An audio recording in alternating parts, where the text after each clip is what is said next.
105,9 FM Ardan Radio, radio anak muda nomor 1 di Bandung. Dengerin Ardan Besti. Dan masih juga ya dengerin asiknya Ardan Special Weekend barengan sama Danar yang masih nemenin kamu sampai jam 11 nanti. Tenang aja, waktu kita masih panjang gitu kan. Dan juga masih panjang untuk ngobrol-ngobrol pastinya. Sama kalau tadi gue udah spill dikit ya, gue bakal ngobrol interview sama yang udah datang sini nih, yang keren nih, yang udah hadir di hadapan gue langsung nih. Ada Pak Yunandar. Apa kabar Pak? Baik, Alhamdulillah. Alhamdulillah. Semoga kita sehat selalu ya. Amin, semoga sehat selalu. Bapak sehat kan? Ya, Alhamdulillah sejauh ini. Iya. Ya dengan banyak berdoa mungkin ya. Dan juga harus vaksin ternyata sekarang. Jadi saya juga ini dalam kesempatan ini mengimbau sobat-sobat Ardan, teman-teman semua di Bandung khususnya Jawa Barat. Ayo kita vaksin lagi, kalau bisa sudah 2 kali ya, yang ketiga sekarang. Betul. Booster ya? Iya. Itu ya supaya terhindar juga dari penyakit segala macam, karena sekali. Itu yang penting sekarang ya gitu. Nomor 1 sekarang saya lihat ya harus di sana. Modal kita semua bisa aktif, bisa kerja, bisa sekolah, nggak ada lagi. Nomor 1 vaksin. Yang kedua tentu saja prokes. Nah, ini lebih penting juga sebenarnya. Iya. Saya mau cerita prokes ini ya, rasanya ya udah biasa banget ya. Tapi ternyata masih banyak tuh saya lihat di jalan tuh teman-teman kita, saudara kita yang udah mulai lupa. Nah, menurut saya mumpung lagi turun COVID-nya, kita tekan terus pakai prokes gitu loh supaya benar-benar hilang. Bener, mumpung lagi turun ini momentumnya kita manfaatin gitu kan. Oke, biar makin sehat juga. Kayak Pak Yunandar sendiri ini yang gue lihat kayak sehat banget nih ya. Pagi-pagi kayak gini udah semangat. Dari mana Pak? Tadi pagi-pagi kayak gini udah bangun aja. Kalau pagi ya? Saya aktivitasnya rutinnya nyuci piring dulu, nyapu dulu gitu ya. Olahraganya begitu. Serius Pak? Serius. Nyuci piring sendiri? Betul, karena di rumah semenjak pandemik pembantunya pulang dan gak balik lagi nih. Itu sering Pak biasanya ya? Pulang kampung atau kayak gimana, terus kapan baliknya ini itu sama dia. Lo jangan malu-maluin gitu kan. Ini sama Pak Yunandar lu masa masih rebahan, nyuci piring dicuciin gitu kan. Tapi sebelum kita masuk ke pembahasan lebih lanjut ya, ini Pak Yunandar sendiri mungkin boleh sedikit perkenalan. Bapak ini berarti sekretaris Komisi 2 ya? Saya di DPRD Provinsi Jawa Barat, sekarang di Komisi 2 tentang perekonomian, jabatannya sekretaris. Kalau fraksinya dari PDI Perjuangan. Nah, Komisi 2 itu luas sebenarnya ya. Mulai dari urusan pertanian gitu ya, kelautan, perikanan, pariwisata, UMKM, perindustrian, perdagangan, bahkan sampai kehutanan itu kita urusin. Gitu. Jadi memang kalau di kota Bandung dan sekitarnya kita mungkin lebih banyak ke UMKM, pariwisata gitu ya, perdagangan. Nah, ini kadang-kadang masyarakat juga kan agak susah membedakan sebenarnya apa sih kerjaannya DPRD, DPR RI gitu ya. Nah, memang ada pembagiannya. Nah, terutama kalau yang di provinsi kita lebih ke yang fokus yang lintas kabupaten kota. Misalnya ngurusin bagaimana hutan di Jawa Barat tuh bisa meningkat ya, kemudian bisa jadi bisnis masyarakat begitu. Bagaimana saya supaya suplai pangan itu tetap terjamin lewat kita program-program untuk petani begitu. Dan kita juga tidak hanya itu sebenarnya, termasuk urusan dengan sekolah ya, untuk SMA SMK itu adanya di provinsi. Nah, itu bagian dari tugas DPRD Provinsi Jawa Barat secara umum begitu. Nah, khusus Komisi 2-nya kita ngurusin perekonomian. Satu lagi yang biasa orang Bandung suka banget ya, industri kreatif. Nah, kita juga ngurusin itu. Berarti tapi Komisi 2 ini sendiri luas banget ya, luas banget juga ya. Paling luas kelihatannya. Kalau kita ngurus segala hal soal ekonomi begitu. Tapi kalau untuk mungkin fokusnya atau mungkin yang lagi sekarang difokusin di Komisi 2 ini sendiri apa Pak? Ya, nah ini memang kalau saya karena dapilnya kebetulan Kota Bandung, Kota Cimahi, saya memang fokus di industri kreatif terutama dan pariwisata. Jadi 2 hal ini yang menurut saya paling penting buat anak-anak dan pemuda di Bandung Raya begitu ya, lihat potensinya, kreativitasnya. Inilah kekuatan ekonomi kita sesungguhnya yang real banget. Dan itu terbukti.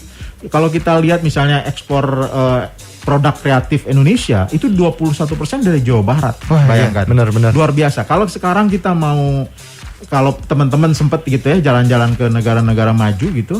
Saya pernah sekali tuh jalan-jalan ke, bukan jalan-jalan sebenarnya, tugas dulu sebelum jadi anggota dewan ke Amerika.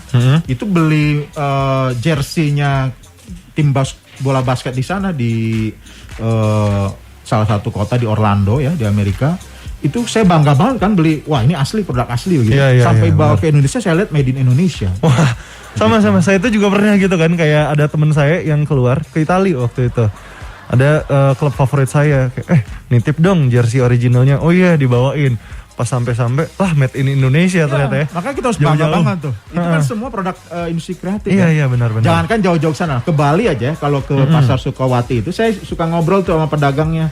Kang, ini kalau kaos dari mana ngambilnya? Dari Sukabumi katanya gitu. Waduh. Padahal yang ngeborong orang Bandung juga tuh. Ya kan? Jadi betapa hebatnya kita sesungguhnya nih soal kreativitas itu, dan tinggal bagaimana anak-anak muda kita, generasi milenial, generasi Z ini menyadari itu. Nah sekarang kan zamannya zaman digital nih, kan nggak perlu juga kita hanya sekedar bikin konten, kan tetap bisa produknya masuk di sana saya kira. Walaupun konten juga sebenarnya produk industri kreatif begitu. Sudah banyak lah orang bisa sukses karena konten ini, tapi kan kita harus tetap mendorong apa yang sudah kita punya dulu gitu. Ekspor industri kreatif, jualan produk kita keluar Jawa Barat, itu harus jadi kemauan dan kemampuan orang Jawa Barat, terutama anak muda sekarang begitu. Oh iya, tapi bener banget, karena emang gue sendiri ngelihatnya dan sendiri kayak ya udah emang Jabar terutama Bandung gitu ya, kayak ini tuh kota kreatif banget. Kota kreatif banget. Di sekeliling kita semuanya pasti ada. Sampai kalau saya sendiri dulu juga sempat ikut, Pak. Sempat kayak ikut juga bikin kayak gini. Tapi menarik banget ya emang kondisi industri kreatif di Jawa Barat ini. Udah tadi lanjut lagi, kita ngobrolin tentang industri kreatif ya. Dan ini pasti pertanyaan yang mungkin Kang Yun udah sering dapat juga, dan emang berkaitan banget karena sekarang kondisinya emang lagi pandemi gitu kan. Dan udah terjadi 2 tahun lebih berarti ya. Apalagi sekarang udah masuk pandemi gelombang ketiga. Kalau dikaitkan dengan pelaku industri kreatif atau industrinya sendiri itu gimana sih Kang kondisinya sekarang? Ya, menurut saya sebenarnya teman-teman muda kita ini, insan muda Jawa Barat, khususnya Kota Bandung, sebenarnya punya solusi sendiri ya. Saya lihat begitu kreatifnya sehingga adaptasinya cepat sekali. Sampai kita nggak terlalu khawatir dengan perkembangan bisnis industri kreatif di Kota Bandung dan Jawa Barat ini. Karena kemudian setelah ekonomi digital itu betul-betul menjadi kebutuhan ya. Selama ini kan kita kalau jualan mungkin masih punya outlet, tapi bisa sambil nyambi di marketplace gitu. Nah sekarang kan berubah.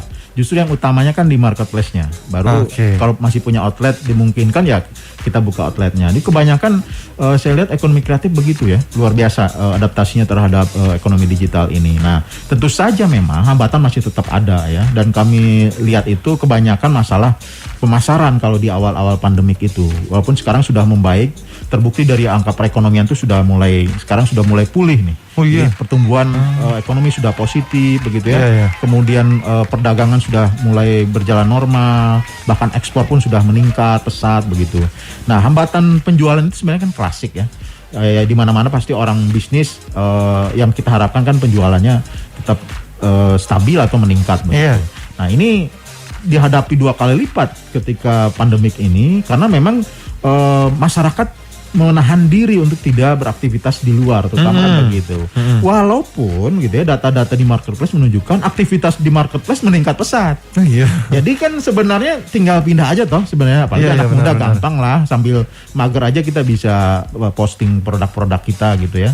Nah cuma masalahnya tidak itu kan, banyak sekali yang bukan generasi milenial itu agak sulit mengakses kepada marketplace atau konten-konten digital begitu ya. Dan itu memang menjadi masalah. Setiap saya reses itu di Bandung Cimahi ya, di dapil saya, itu banyak sekali para pelaku industri kecil dan kebanyakan, percaya atau enggak, itu ibu-ibu. Luar biasanya perempuan kita Jawa Barat ini adalah pelaku industri kreatif, terutama industri kecil. Mereka punya produk terutama kuliner, fashion, bahkan craft begitu. Itu kesulitan, masih belum adaptasi ya, mirip saya lah usia generasi X ini yang bukan milenial gitu ya. Kalau pakai sosmed agak-agak gaptek lah begitu. Tapi sebenarnya di lain pihak anak-anak muda kita jagoan konten semua. Nah itulah kemudian pada saat kalau saya reses saya gabungkan mereka, saya hubungkan mereka supaya bisa kerjasama gitu. Biarlah ibu-ibu produsen kita ini yang bikin produk, anak-anak muda yang masarinnya. Nah itu yang terjadi kemudian, yang menurut saya secara umum di Jawa Barat seperti itu. Akhirnya mereka sudah menemukan jalannya, sehingga kemudian perekonomian mulai naik kembali. Jadi permasalahan klasik apalagi yang ditimbulkan oleh pandemi ini terkait pemasaran ini memang sekarang sudah menemukan jalannya. Buktinya lagi pelaku ekonomi digital di Jawa Barat yang sebelum pandemi itu sekitar 17%, sekarang sudah lebih dari 30%. Itu peningkatan yang luar biasa. Walaupun memang PR-nya masih besar ya. Kita punya 4,6 juta unit usaha, bayangkan, yang terkait UMKM ini di Jawa Barat. Jadi memang kalau 30%-an masih panjang ya, bicara sampai menyelesaikan semuanya supaya go digital itu. Tapi itulah yang kemudian menjadi program di Provinsi Jawa Barat. Jadi kalau teman-teman muda ini mau ya kepoin lah sedikit tentang apa sih program-program Jawa Barat, silakan follow misalnya IG saya ya di Nandar Perwira. Itu biasanya saya sharing apa aja program yang ada di pemerintah Provinsi Jawa Barat terkait kewirausahaan, industri kreatif dan lain sebagainya. Dan juga termasuk dinas-dinas di Jawa Barat. Itu ada dinas UMKM yang ngurusin usaha kecil begitu ya. Kemudian ada dinas perindustrian perdagangan, ada dinas pariwisata. Itu biasanya ada program-program seperti itu. Contoh misalnya yang terakhir ini bahkan ada sedikit menarik mungkin ya, kalau buat Wibu nih. Jadi di Dinas Tenaga Kerja Jawa Barat tuh kita buka tuh lowongan untuk ke Jepang. Oh iya. Untuk perawat dan juga tenaga kerja bidang kesehatan begitu. Buat ngapain tuh Pak? Ya, untuk anak-anak muda, ya kerja di sana. Jadi keren. Sekalian kan daripada kita hanya lihat Instagram atau nonton animenya TikTok doang dan sebagainya, kenapa enggak? Iya. Ke Jepang juga gitu loh. Dan itu buat orang Jawa Barat sangat terbuka saya kira. Saya pernah dikirim ke sana ya sebelum tahun 2013 ke Shizuoka namanya, salah satu prefektur di Jepang sana. Itu saya sampai heran ternyata banyak orang Jawa Barat di sana. Bahkan ada yang namanya Paguyuban Pasundan. Waduh, di Jepang. Sampai sana udah sampai Jepang ketemunya lah orang Bandung lagi ya. Dan satu lagi ada bahkan Viking cabang Shizuoka. Waduh, itu keren banget nggak tuh? Ada Viking cabang Shizuoka. Saya juga sampai terheran-heran. Ini di Bandung apa Shizuoka waktu nyampe sana itu kan? Jadi itu satu hal yang modal kita ya. Artinya apa? Artinya kalau kita pun berangkat ke sana, anak muda Bandung, Jawa Barat berangkat ke sana, ya kita pasti ada teman di sana. Sudah pasti lah. Nggak merasa asing banget ya. Dan budaya Jepang itu sangat cocok dengan budaya orang Jawa Barat. Jadi kita di sana juga misalnya budaya menghormati orang tua gitu ya, menjaga tata krama, dan orang Jepang itu suka banget orang Jawa Barat karena cocok dengan budaya mereka. Gitu. Itulah sebabnya banyak tadi orang Jawa Barat diterima di sana. Bahkan ada yang cerita ke saya, orang Jawa Barat, Pak, gak kerasa saya udah 15 tahun di sini katanya gitu. Waduh. Itu kan luar biasa. Kenapa saya bicara ini? Karena ini tadi melihat dunia ya, penting termasuk bagaimana kita memasarkan produk. Pada akhirnya teman-teman di luar negeri itu yang kemudian bisa memberikan contoh seperti apa sih pasar dunia itu. Iya, seperti apa sebenarnya produk industri kreatif yang sekarang lagi happening di Jepang misalnya begitu. Itu menurut saya pentingnya. Jadi kayak orang India, kalau kita perhatikan ya, orang India sekarang mereka tuh kan menyebar ke seluruh dunia dan sukses. Bahkan bos-bos Google CEO gitu ya, itu orang CEO-nya orang India semua. Kenapa benar. enggak nanti CEO di dunia itu minimal di Jepang orang Indonesia gitu. Benar. Itu kan menurut saya mimpi yang oke banget harusnya ya. Dan ini giliran masanya masa anak-anak muda milenial di Bandung ini terutama yang kreatif, inovatif, mau kerja keras dan mau jadi wibu beneran di Jepang sana gitu. Daripada wibunya cuma baca komik sama nonton anime aja kan. Betul. Ini kesempatan yang di sana juga masih sama sih juga, tapi sambil ke Jepangnya langsung. Sambil dapat uang. Tapi tadi kan Bapak Kang Yun nyinggung sedikit tentang program-programnya dan salah satunya itu adalah yang ke Jepang ini ya. Tapi kalau boleh dikasih tahu sedikit untuk kayak di-spill dikit aja nih ke Insa Mude, ada program-program lainnya mungkin ada apa sih Pak yang menarik juga? Ya, paling sebenarnya banyak sekali ya program di Jawa Barat. Cuman memang karena kita tadi ngurusinnya seprovinsi, jadi untuk kalau dibagi kabupaten kota mungkin nggak terlalu kentara dibandingkan program dari pemerintah Kota Bandung misalnya. Ada misalnya yang paling populer petani milenial, kan ini udah pasti namanya milenial banget nih. Jadi Pemprov Jawa Barat tuh mengajak anak-anak muda itu sekarang ini loh, bisnis pertanian itu sekarang mah enak loh, bisa pakai teknologi begitu kan, dan juga nggak sulit karena dibantu dan sekaligus memang marketnya sudah adaptif banget dengan teknologi. Jadi kalau istilahnya dulu jadi petani itu harus nyangkul, sekarang mah enggak gitu. Sekarang itu semua by teknologi. Bahkan ada yang dikembangkan itu salah satunya misalnya ya yang lagi happening di bisnis sekarang nih soal tanaman hias. Itu petani milenial banget di situ. Dan itu nggak ketemu dengan cangkul sebenarnya kalau di situ karena dia bentuknya pakai ya semacam greenhouse begitu ya, yang sudah betul-betul. Dan juga kayak nyiram ya tinggal pakai aplikasi dan sebagainya. Ini jadi yang kita lagi ngajak banget nih dari Pemprov Jabar, anak muda tuh ya sudahlah masuk ke teknologi apapun bisa, termasuk jadi petani gitu. Iya, jadi udah nggak konservatif, nggak kayak dulu-dulu lagi. Udah nggak kayak dulu sesungguhnya. Yang bayangannya petani itu harus kayak gimana. Sekarang tuh bisa, tapi udah berbeda semua, udah serba digital banget ya. bedanya. Nah itu bisa tadi kepoin di Instagramnya dinas-dinas terkait pertanian ya, dinas tanaman pangan, dinas peternakan, dinas kelautan perikanan, kemudian dinas kehutanan, semuanya bicara tentang petani milenial hari-hari ini. Dan itu memang kita buka perekrutannya nanti. Jadi yang mau tertarik bergabung, silahkan itu di follow yang tadi atau di follow juga ke IG saya yang Yunandar Perwira. Nanti itu pasti saya sharing kalau sudah ada mulai perekrutan dan lain sebagainya. Oke, menarik banget nih Sama Muda. Jadi buat kamu nih yang tertarik atau masih baru penasaran kepo-kepo doang, boleh langsung tuh HP-nya yang di tangan buka, langsung follow IG-nya, IG Kang Yun juga @Yunandar Perwira ya.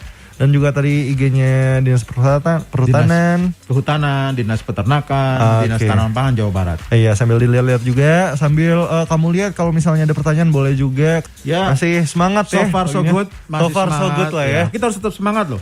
Kalau enggak justru itu menurunkan daya tahan tubuh kita. Oh iya. Justru semangat itulah yang membuat kita kebal terhadap bermacam penyakit. Oh iya, kadang emang kayak gitu ya, kayak tergantung ya mindsetnya, kalau mau kayak gini ya bakal kejadian kayak gitu, ya, gitu kan. Kadang-kadang itu betul, sugesti itu ternyata kadang-kadang mendorong kita jauh lebih aktif, jauh lebih positif berpikirnya gitu. Jadi benar. Kita harus mulai dari sana setiap pagi. Yang kayaknya semangat juga nih Sama Muda ya. Ini tadi Kang Yun ya, kayak dari hasil obrolan kita industri kreatif, terus juga kayak gimana kondisinya sekarang, potensinya sekarang. Jadi kayak banyak nih teman-teman, banyak yang Sama Muda yang kayak penasaran gitu dan semangat juga pengen mulai bisnisnya.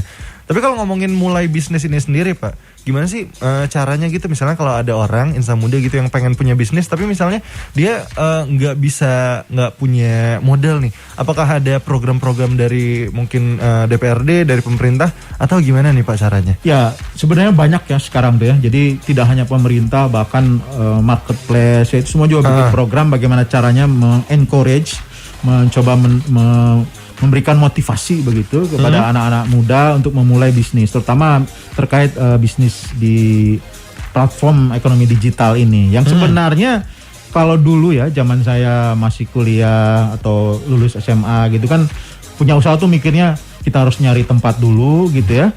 Kemudian kita harus mempromosikan pakai selebaran begitu. Iya, belum ada internet sehebat sekarang, apalagi pakai internet, pakai gadget tuh nggak ada. Iya. Jadi ribet banget lah zaman dulu tuh. Belum ngurus izinnya berbulan-bulan. Sekarang bayangkan untuk ngurus izin saja itu hanya hitungan 1 hari paling lama. Itu namanya NIB, nomor induk berusaha itu online banget gitu. Jadi kalau kita udah daftarin nih lewat NIB, lewat namanya OSS tuh, punya pemerintah pusat, itu akan langsung keluar izinnya bahwa kita punya nomor induk berusaha. Nah nggak kayak dulu yang ribet, sekarang mah dalam hitungan hari kita sudah siap untuk bisnis. Walaupun memang ukurannya masih kecil ya. Kalau mau ukuran lebih besar ya harus ada izinnya lagi yang bertingkat begitu. Nah yang kedua soal modal misalnya kan, saya memang masih kalau reses tuh kalau nanya apa masalahnya kalau usaha, modal masih ada keluar. Walaupun sekarang mulai bergeser nih zaman COVID ini kan, tadi pemasaran gitu ya.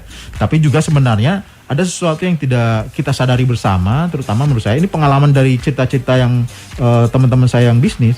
Ya sebenarnya jauh lebih sadar itu bagaimana memasarkan itu butuh branding gitu ya. Jadi bagaimana kita membuat produk kita itu diingat oleh konsumen. Nah itu yang lebih penting sebenarnya pada akhirnya. Tapi kalau mau memulai usaha yang nggak perlu modal banget, bisa sekarang kan, misalnya reseller ya.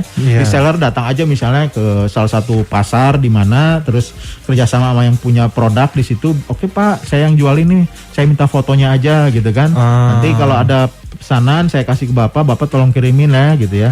Atau ya seperti itu lah kira-kira ya. Itu kan sesuatu yang nggak ngemodal banget, sambil rebahan gitu ya.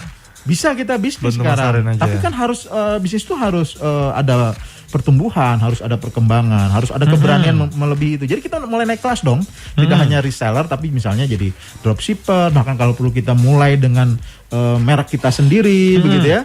Ambil barang dari mana, kita bikin bungkusnya aja deh dulu, gitu kan.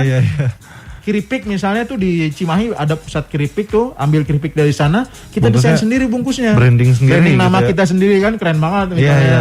Nama saya ada di bungkus kacang Yunandar gitu ya. Kacang danar gitu ya. Kacang danar gitu kan. Itu kan belum ada tuh. Pasti unik. Tapi itu sudah banyak yang melakukan itu. Jadi saya berkali-kali ketemu, memang pada awalnya harus begitu.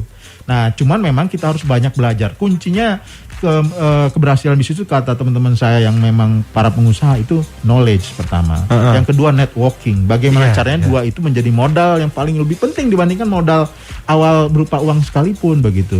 Karena dari kepercayaan itulah kemudian kita bahkan nggak perlu keluar modal. Orang lain menaruh kepercayaan ke kita lewat networking itu, akhirnya kita bisa memasarkan produk mereka dan kita bisa jadi pengusaha seperti mereka begitu. Itu yang diperlukan, apalagi sekarang di era ekonomi digital tadi sekali lagi nggak perlu punya tempat usaha, nggak perlu punya outlet pun sudah bisa memulai. Benarnya selalu nih mendorong teman-teman anak muda, ayolah bermimpi ya jadi pelaku ekonomi kreatif itu jadi pelaku wirausaha begitu ya.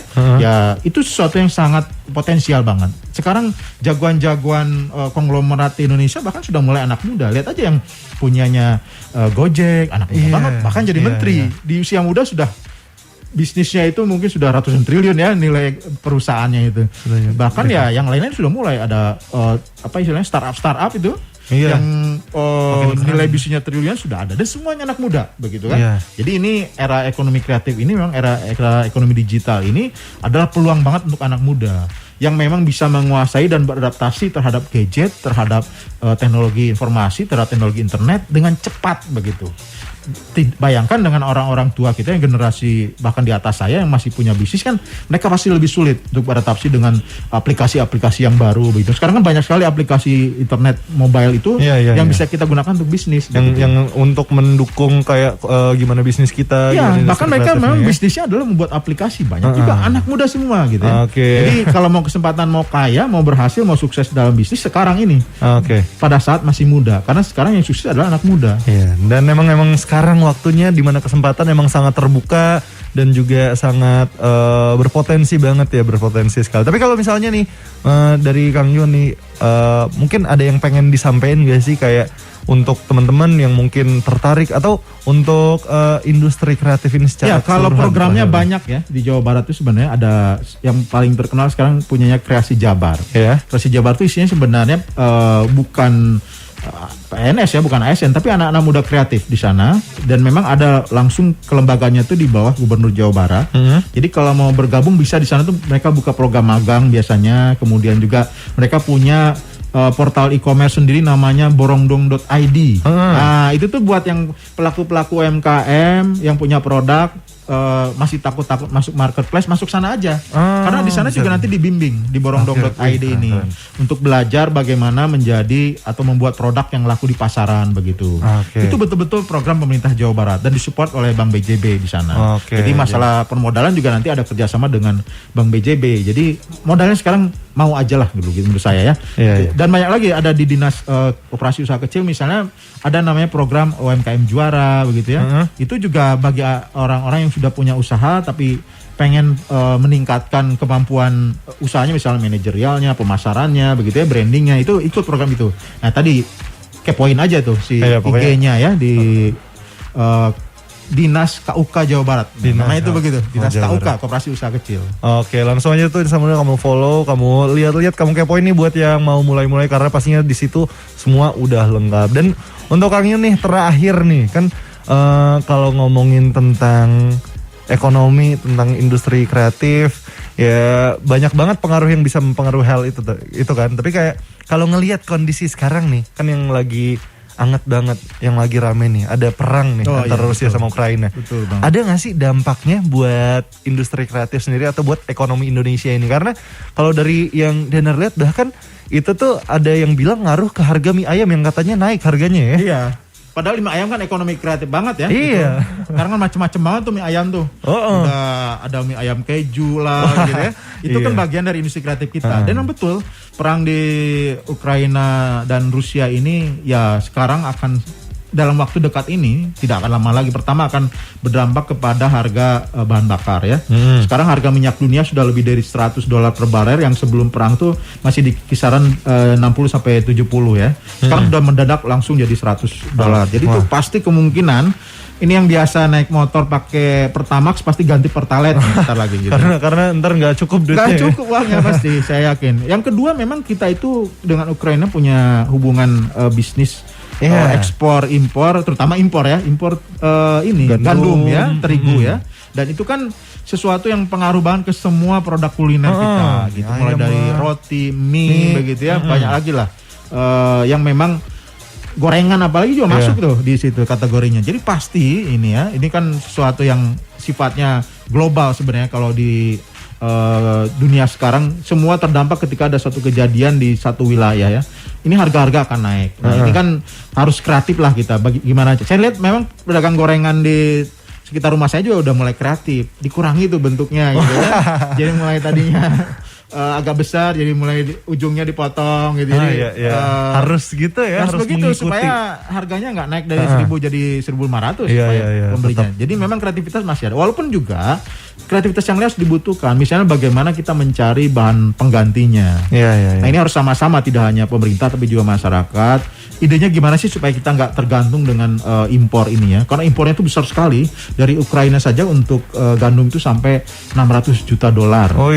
Jadi puluhan triliun lah ya setahun tuh. Bayangkan harus kita impor gandum ini. Nah, gimana caranya kita mengurangi ketergantungan ini? Mungkin ada yang punya ide gimana bikin mie yang bukan dari gandum gitu kan, keren banget tuh kalau kayak gitu. Boleh dicari. Nanti bisa digabungkan dengan program petani milenial. Saya bisa nanam nih tanaman ini, nanti bisa dibikin mie. Bisa nggak ikut program petani milenial? Wah, boleh banget. Itu yang kayak gitu yang top tuh harusnya tuh. Nah, ini yang menurut saya ya kita harus antisipasi. Jadi jangan sampai ini kita nonton tiap hari di sosial media soal perang di Ukraina, tapi kita nggak ngelihat apa yang berdampak ke kitanya. Justru kita harus antisipasi tadi. Walaupun sekarang harga minyak goreng masih naik, harga tempe tahu juga masih mahal, tapi akan datang lagi nih. Yang satu ini yang memang dampak dari terutama tadi ke arah produk-produk yang memang terkait dengan gandum. Jadi harus ada inovasi kita di sana. Intinya memang harus ada inovasi terus berpikir kreatif, melihat peluang-peluang yang ada deh. Dan ini menarik banget ya gimana tadi obrolan Danar sama Kang Yun, tapi karena sekarang udah jam 10 juga nggak kerasa. Artinya udah bentar lagi selesai nih. So thank you banget nih Kang Yun udah ngobrol-ngobrol. Seru banget ngobrolnya tadi ya. Membuka pikiran banget. Dan terakhir mungkin untuk insan muda ya, yang pengen kepo boleh dong kayak mau ngeliat sosial medianya di mana aja nih bisa. Ya, kalau sosial media saya ada di IG di Yunandar Perwira, saya juga ada Facebook ya. Yunandar Eka Perwira, kemudian di TikTok juga ada. Yunandar Eka Perwira, di YouTube saya juga ada. Yunandar Eka Perwira juga. Nanti silahkan kalau mau di-follow karena biasanya saya sharing program-program dan juga aktivitas ngapain aja sebenarnya anggota dewan tuh gitu kan. Wah menarik banget. Pasti ya, jadi langsung aja insan muda boleh kamu yang pegang HP-nya buruan langsung follow, ikutin semuanya biar lebih membuka pikiran lagi pastinya. Dan makasih banget kalau gitu Kang Yun udah mau ngobrol-ngobrol. Thank you banget. Sama-sama, terima kasih banget. Kita senang banget juga bisa sharing. Ketemu lagi pastinya ya. Saya look forward banget sih ke ngobrol-ngobrol selanjutnya ke Kang Yun. Dan thank you banget kalau gitu. Selamat pagi dan sehat-sehat terus kita semua. Selamat pagi. Jangan lupa prokes semuanya. Betul. Kawan-kawan muda. Bisa muda. Dan menarik banget ya, seru banget tadi udah ngobrol-ngobrolnya Danar sama Kang Yun.